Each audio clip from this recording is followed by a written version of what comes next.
नमस्कार दोस्तों। MP TET grade one main चयन परीक्षा में पद वृद्धि के लिए जिले जिले स्तर पर किस तरह के ज्ञापन दिए जा रहे हैं, आज हम उसी का अध्ययन करने वाले हैं, उसी को समझने वाले हैं। और यदि आपके ज़िले में अभी तक इस प्रकार के ज्ञापन नहीं दिए गए हैं तो आप भी जल्द से जल्द ऐसे ज्ञापन की तैयारी करवा लें, ऐसे ज्ञापन प्रिंट करवा लें, टाइप करवा लें और जल्द से जल्द आप भी आपके जिला अध्यक्ष महोदय आदरणीय कलेक्टर साहब को ऐसा ज्ञापन प्रेषित कर दें, जाकर दे दें जैसा कि आज दिया गया है। ये ज्ञापन गुना के जिले के छात्रों के द्वारा आज ये ज्ञापन दिया गया है। आज तारीख है 11/9/2023। जी हाँ दोस्तों, अभी घंटे भर पहले ये ज्ञापन दिया गया है और तत्काल आपके लिए ये वीडियो तैयार किया जा रहा है पद वृद्धि की मुहिम में तेजी लाने के लिए कि यदि आज आपने आपके ज़िले में ज्ञापन ना दिया हो तो कोई दिक्कत नहीं, कल दे दीजिए, परसों दे दीजिए, लेकिन ज़्यादा देरी भी अन्याय के समान होती है। यदि आपने ज़्यादा समय लगाया, ज़्यादा विलम्ब लगाया तो वो वाली बात हो जाएगी कि कल करे सो आज कर, आज करे सो अभी,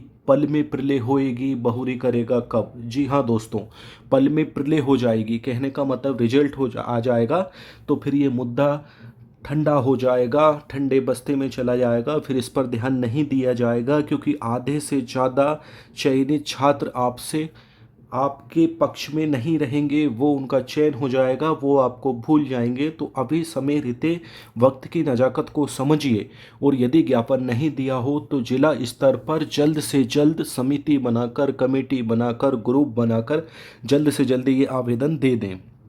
देखिए दोस्तों, किस तरह से ज्ञापन आपको प्रिंट करवाना है। प्रीति श्रीमान जिलाधीश महोदय, कलेक्टर जो रहते हैं वो जिलाधीश रहते हैं। महोदय, जिला गुना मध्य प्रदेश, विषय उच्च माध्यमिक शिक्षक चयन परीक्षा 2023 के पदों में वृद्धि करने बाबत। देखिए यहाँ पर विषय में आपको क्या सुधार करना है। उच्च माध्यमिक शिक्षक चयन परीक्षा वर्ग 1, यहाँ पर वर्ग 1 लिखना जरूरी है क्योंकि ये आपका ज्ञापन ऊपर तक जाएगा। जी हाँ दोस्तों, ये ज्ञापन आगे तक प्रेषित किया जाएगा। अब यहाँ पर आप लिख रहे हैं कि चयन परीक्षा, कौन सी चयन परीक्षा, वर्ग 1 की, 2 की, 3 की, यहाँ पर स्पष्ट उल्लेख होना चाहिए। तो इसलिए दोस्तों आप विषय पूरा डालिए क्योंकि जो बड़े बड़े मंत्री संतरी कलेक्टर महोदय ये रहते हैं, ये हो सकता है पूरे ज्ञापन न पढ़े लेकिन विषय जरूर पढ़ते हैं कि किस विषय में ज्ञापन दिया गया है, इन छात्रों के द्वारा क्या मांग की जा रही है। तो इसलिए विषय तो सही होना ही चाहिए, अंदर छोटी मोटी भूल चूक त्रुटि ढक जाती है।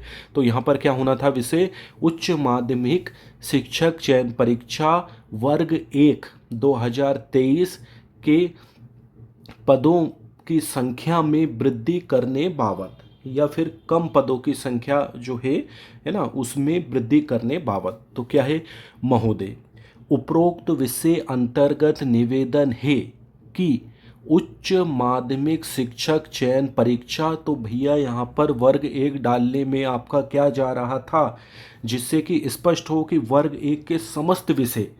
यहाँ पर अगर आप ये भी डाल देते कि उच्च माध्यमिक शिक्षक चयन परीक्षा वर्ग 1 के समस्त विषयों में पद वृद्धि हेतु, तो भी सोने पे सुहागा होता, पर कोई दिक्कत नहीं। अब जिस भी जिले में ज्ञापन तैयार हो तो इस बात का विशेष ध्यान रखें। आगे देखें, शिक्षक चयन परीक्षा अगस्त 2023 में आयोजित की गई थी। इस परीक्षा के लिए शिक्षा विभाग द्वारा 8,720 पदों पर नियुक्ति निकाली गई है, जिसमें से 3,668 पद केवल बैकलॉग के हैं। जी हाँ दोस्तों, केवल क्या है, वो बैकलॉग पद है, जो पुरानी समय में पिछली बार जब भर्तियां निकली थी तो उस टाइम पर भर्तियां वो पद फिल होने से रह गए थे, वही पद है काले, केवल नए ये फ्रेश पद नहीं कहलाएंगे। इस पर जो फ्रेश कैंडिडेट जो इस बार एग्जाम दे रहे हैं, अतिथि शिक्षक या गैर अतिथि शिक्षक जो फ्रेश कैंडिडेट है वो एग्जाम दे रहे हैं, वो इन पदों पर दावा पेश नहीं कर सकते हैं क्योंकि ये तो बैकलॉग पद है।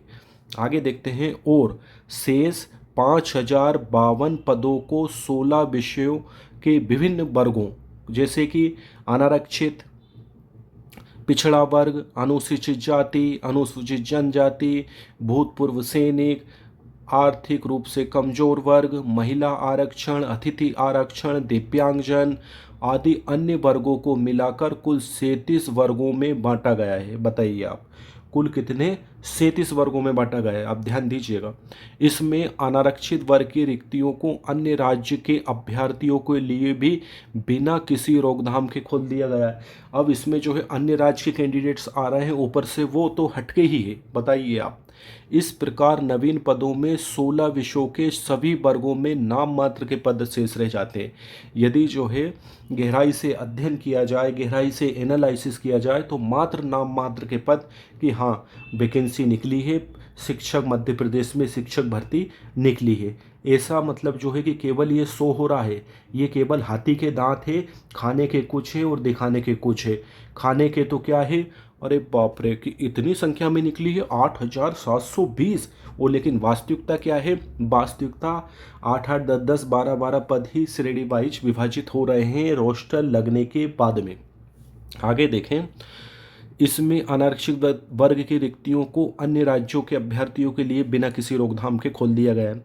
इस प्रकार नवीन पदों में से 16 विषयों के सभी वर्गों में नाम मात्र के पद शेष रह जाते हैं, केवल फॉर्मेलिटी रह जाती है कि हाँ वैकेंसी निकली है। लेकिन वास्तविकता क्या है, वास्तविकता जिन लोगों ने एग्जाम दिया है वो जानते हैं।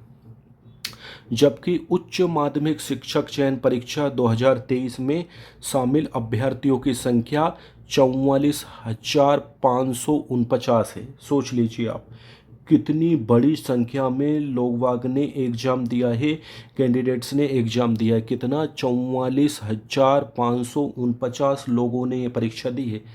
आप समझ सकते हैं, अगर उनको कैटेगरी वाइज डिवाइड करके देखा जाए तो कितने पदों के लिए दी है, उनके कैटेगरी के हिसाब से 10-10, 12-12, 15-15 पदों के लिए दी है ओनली। बताइए आप।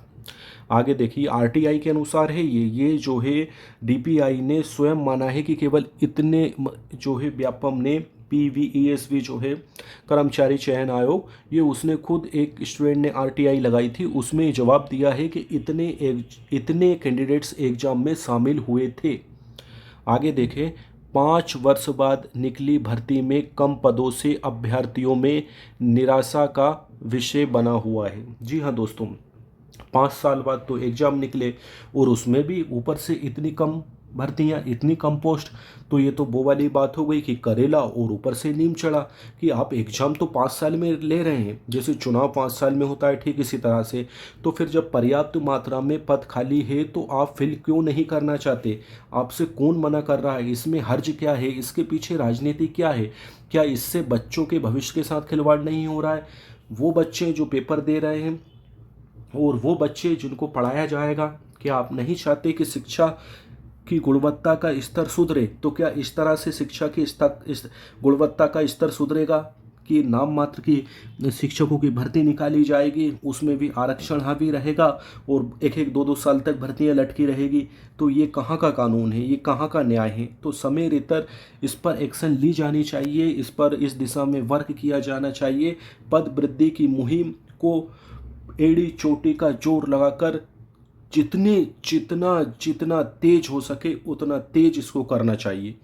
आगे देखें, डीपीआई पोर्टल के अनुसार उच्च शिक्षा विभाग में 25,000 से अधिक पद रिक्त है। बताइए आप, 25,000 से अधिक पद तो रिक्त है और उसके बाद में 67,000 जो अतिथि शिक्षक भाई मध्य प्रदेश में पढ़ा रहे हैं वो पद भी रिक्त है। वो स्थायी पद नहीं है, वो अस्थायी पद है। केवल नवीन चयनित शिक्षक जाएंगे और अतिथि शिक्षक भाई की जगह ले लेंगे, तो वो भी खाली पद है। तो आप सोच सकते हैं, जबकि भर्ती बहुत कम पदों पर की जा रही है। 2018 में उच्च माध्यमिक शिक्षकों की 18,000 के लगभग पदों पर पूर्णतः नवीन भर्ती की गई थी। बताइए आप, 2018 में 18,000 पदों पर भर्ती की गई थी और इस बार तो वही बात है, हाथी के दांत, खाने के कुछ और दिखाने के कुछ। या हम कह सकते हैं कि ऊंची दुकान फीके पकवान। दुकान तो बहुत ऊंची दिखा दी लेकिन पकवान कुछ भी नहीं है खाने के लिए, पद कुछ भी नहीं है। आगे देखें, अतः माननीय जिलाधीश महोदय जी से अनुरोध है कि उच्च माध्यमिक शिक्षक चयन परीक्षा 2023 के सभी विषय, किसी एक विषय की बात नहीं की जा रही है, पूरे 16 विषय की बात की जा रही है, सभी विषयों के पदों में वृद्धि करवाने का प्रयास करें एवं हम सभी की इस मांग को माननीय मुख्यमंत्री जी एवं माननीय शिक्षा मंत्री महोदय जी के समक्ष रखने की कृपा करें। हम आपके सदैव आभारी रहेंगे। जी हाँ दोस्तों, ये आज ही ये ज्ञापन दिया गया है 11/9/2023 को। प्रार्थी कौन है? समस्त उच्च माध्यमिक शिक्षक वर्ग 1 के अभ्यर्थी। यही जो है कि सब्जेक्ट में डालना था, कोई दिक्कत नहीं। अब जो है इन लोगों ने तो अपना जो है राजधर्म निभा दिया, गुना के स्टूडेंट्स ने तो बाकायदा जो है कलेक्टर महोदय को ज्ञापन दे दिया, लेकिन अन्य ज़िले के जो भाई लोग हैं जिन्होंने एग्ज़ाम दिया है वो गहरी नींद से जागो जागो जागो जागो। अगर अभी नहीं जागोगे और अपने लक्ष्य प्राप्ति तक संघर्ष नहीं करोगे तो फिर बाद में जब चिड़िया खेत चुग जाएगी तो फिर जागने का कोई फ़ायदा नहीं रहेगा। जी हाँ दोस्तों, फिर प्रयास करने का कोई फ़ायदा नहीं रहेगा, क्योंकि सही समय पर सही काम और सही परिणाम हमेशा मिलता है। यदि आप सही समय पर सही काम नहीं करेंगे तो सही परिणाम नहीं मिलने वाला है। तो ये सही समय है अभी इस चीज़ पर मेहनत करने की, इस बात पर, इस तथ्य पर, इस पर पद वृद्धि के लिए मेहनत करने की आवश्यकता है, क्योंकि हफ्ते 2 हफ्ते में रिजल्ट आ जाएगा तो फिर जो है पद वृद्धि की मुहिम ठंडे बस्ते में चली जाएगी और फिर गवर्नमेंट सोचेगी कि चलो ठीक है पीछा छूटा, और यदि पद वृद्धि होती भी होगी तो फिर वो ध्यान नहीं देंगे। तो इसलिए अभी गवर्नमेंट की नाक में दम करने का समय है, एड़ी चोटी का जोर लगाने का समय है, अपनी आवाज़ को बुलंद करने का समय है। और यदि आप ही अपने हक के लिए आवाज़ नहीं उठाओगे, प्रयास नहीं करोगे तो फिर कौन करेगा भैया। इसलिए जो है जागो और जगाओ, और जितनी जल्दी हो सके ज्ञापन जो है ज़्यादा से ज़्यादा मध्य प्रदेश के समस्त ज़िलों में ज्ञापन दिया जाए, पूरे 52 ज़िलों में ज्ञापन दिया जाए, जल्द से जल्द दिया जाए, क्योंकि समय बहुत कम बचा है। कभी भी आचार संहिता लग सकती है, कभी भी रिजल्ट आ सकता है। और इसके अलावा सोशल मीडिया की मुहिम को भी तेज करने की आवश्यकता है, हैशटैग चलाने की आवश्यकता है, क्योंकि डिजिटल समय चल रहा है।